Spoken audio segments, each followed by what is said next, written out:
defeated the Prince of Hell. Targa continued to follow Jigoming and the boys because he realized that he could defeat everyone at once. Alicia continued to spank Lloyd's butt so that he would grimace. Xavier held his cheeks at this time and his eyes were dumbfounded and his tongue was sticking out.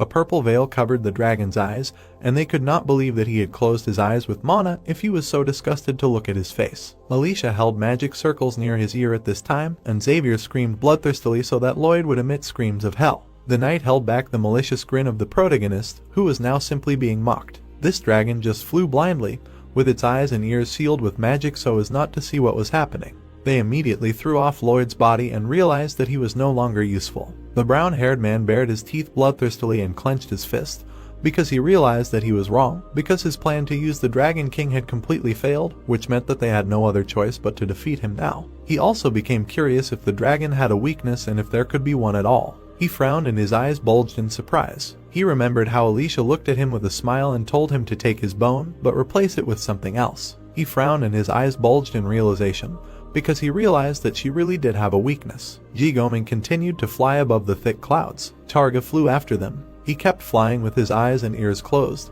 because he became stronger with time, although he gave up his humanity. This magical dragon kept following Jigoming and the guys because he became a creature that happened to nature itself. He suddenly flapped his wings and almost caught up with the bird. At that time, Lloyd bloodthirstily grabbed the box and told Jigoming to throw out the web. This dragon had already opened his mouth and was about to catch up with the bird. Suddenly, the dragon looked in bewilderment at the splash of web that flew by and said that they could only bother him. He was hovering between the clouds. Why did he open his mouth in bewilderment and not understand where the guys went? At that time, they were flying at him from above. Our hero furiously opened his mouth and screamed that it was the fourth bone from the pelvis. Xavier immediately directed a powerful energy flow towards the dragon. The light beam flew straight